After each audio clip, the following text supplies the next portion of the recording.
And what happened when Bryson came, the first time he came to see us, Bryson at the second day says, "Do you guys mind if I stay here?" And we're like, "No." You know, in fact, we got an employee badge and said, "Go wherever you want." He's got an access card to So get in go and out. wherever you want. This was one that was probably done a number of years even before we signed Bryson by one of the engineers that was sitting in the bag, and he looked at us and says, "What is that?" And the engineer would say, "Oh, that's this and that, and blah, blah, blah."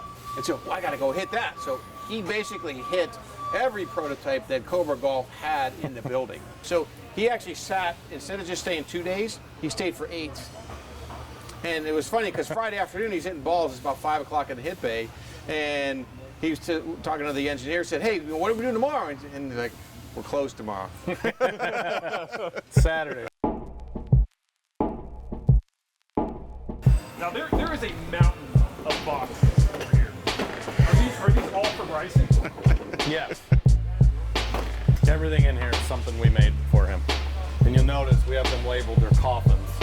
Right? Because they usually go here to die, typically.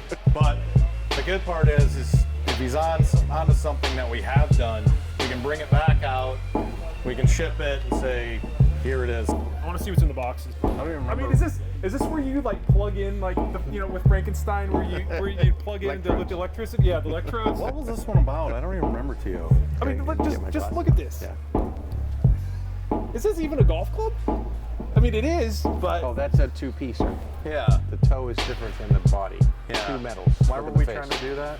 Well, if this is aluminum and this is steel, your CG can be moved quite a bit. Yeah. but what is the but That's the joint. That's how it's the held joint. together. Yeah.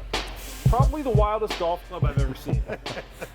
So he's very steep with his attack angle, with his irons. Yep. He was very steep. He's less steep now than he was previously, especially when he was at 72 degrees. Everything was very upright. So, we were having some issues with, can I put enough bounce on the irons? So that spurred on literally where I welded, basically chunks in the center to try to increase the bounce, because you just run out of, you can only take and dig into the leading edge so much. Yeah. Where you have to add on the back end. And I mean, this is an insane amount. I mean, you could probably butter your bread maybe with the edge. Yeah, that one might be a little sharp. That was a slight. This one's less. That was I think it's a pitch. To give you an idea on the bounce. Yeah. I want to see this. So 46 is the stock on that. That is 36 degrees of bounce on it. So a normal pitching wedge would probably have somewhere in the neighborhood of 7 to 10. Tio, that sound about right? Yeah, maybe less. Yeah. These weren't bad, by the way. He actually hit these pretty good. There was an eight. That's my next question. Is like, There was an 8 iron here. how many? I mean, look, you can tell. I mean, he's just starting to diamond out. I mean, you can see the wear right there in the middle. Yeah, he played. I mean, these were used on tour. They made their way out there. These made their way out. Sure. on tour? Yeah. Yeah. Got one past me. Yeah. Probably for good reason. Bringing back memories, huh, Ben? Yeah. Some good, some So bad. walk and say, There's a few more. this is the one I think I remember seeing out at. Yeah, I think I did those prior to Bay Hill. That was a pitching wedge. That one's a really odd shaped duck. Even the sole shape. But here's the thing. Initially, when we started looking at these golf clubs, there were a few of them that I'm like, wow, look at that. And as I start to see more of these, I'm just kind of like, eh. That's why I don't even get phased anymore. But I'm starting to kind of feel like Ben now, where I'm just Yeah. kind of like, okay, I mean, yeah. There's the Super Rod. He's got another one there. Oh my. Look at that thing. Kidding me. That was, again, an on-set experiment that he wanted to see what happens. I mean, Look looks right like you tried to play some desert golf off a rock. Well, think about it, right? If you're getting too much spin loft, what do? Well, you can move the head forward, so Yeah. you're getting to it a little bit sooner. You de-loft a little bit. CG moves forward, so it doesn't bend as much. Take a lot of I mean, here's the thing. Yeah.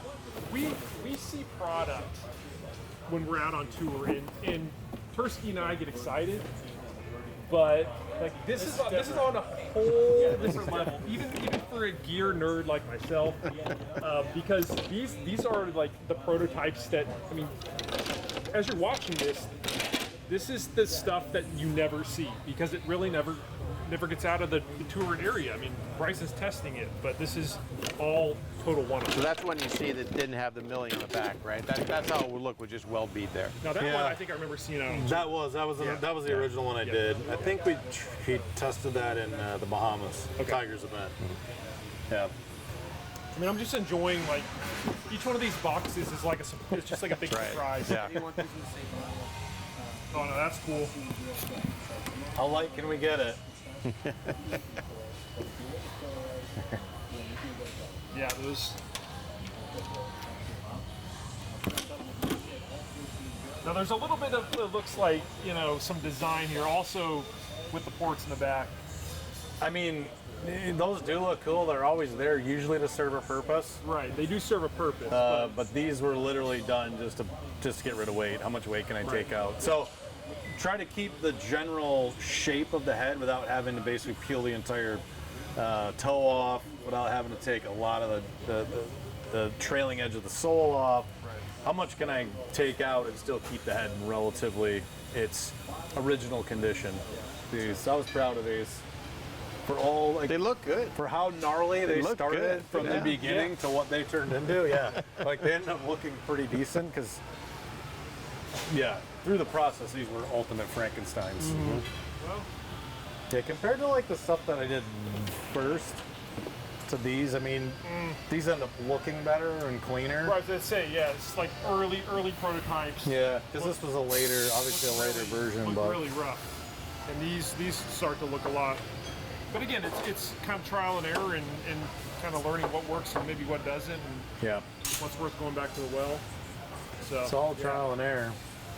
Yeah, it's just obviously you put so much time into something, you're hoping it's going to get used, but if it doesn't, it's like, all right. There's a week of my life I just lit on fire.